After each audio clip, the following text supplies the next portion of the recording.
4:48 right now on your Monday morning, and we could get a slight, and I do mean slight, break in the heat wave tomorrow. Yeah, and our comfortability, right now we're super muggy, Ben, but then soon it's just going to be uncomfortable. So not too bad, right? I'll show you that. It's something to really look forward to. 105, 110, those have been the top two values that we've had for how hot we're feeling. Yesterday actually hit 104. The rest of the days this weekend were a little bit more temperate, only 100 to 101. But we have yet again another heat advisory. Whenever there's a chance for us to get up to that 103 to 105 range, you can have a heat advisory because that's that danger threshold where heat exhaustion becomes more likely. So pretty much take the I-85 corridor, only exception is Rowan County and areas south, currently under a heat advisory from noon until 8, and that means we're also going weather alert because of that. The hottest temperatures and the hottest real feels will be about 1 to 6 o'clock, where we could feel 103 or higher. So stay cool, take breaks, you know what to do.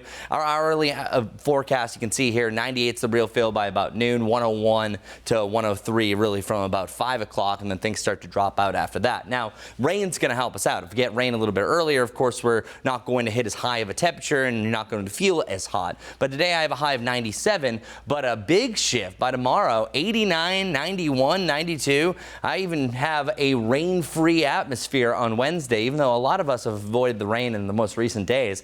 But I want to talk about some stats. So earlier this year, we hit 17 days in a row of 90 plus, and we're on day 14 today, but that's about to go to 15. So if that comes to fruition, and something big would have to happen for it not to happen, the last time that we actually had two streaks of 15 days or more was 2015. So yeah, it's been a while since we've had quite this epic streak, or at least the couplet of 15 days plus at 90 plus degrees, even though we average about 90, 91 this time of year. Here's the reason why we're going to be so cool. For once, we actually have a cold front. This is technically a backdoor front because it moves from the opposite direction, but it's slipping down to the south, and that's going to allow us to borrow a little bit warmer air. Now, eventually, we're quickly going to have that hotter air return, but that at least is going to return us to around 90 degrees, which is a much better setup. So how you feel over the next couple of days is that muggy meh range, but then at least we drop dew points down to almost that sticky to uncomfortable range. So it's getting much better. So from muggy to just plain old humid,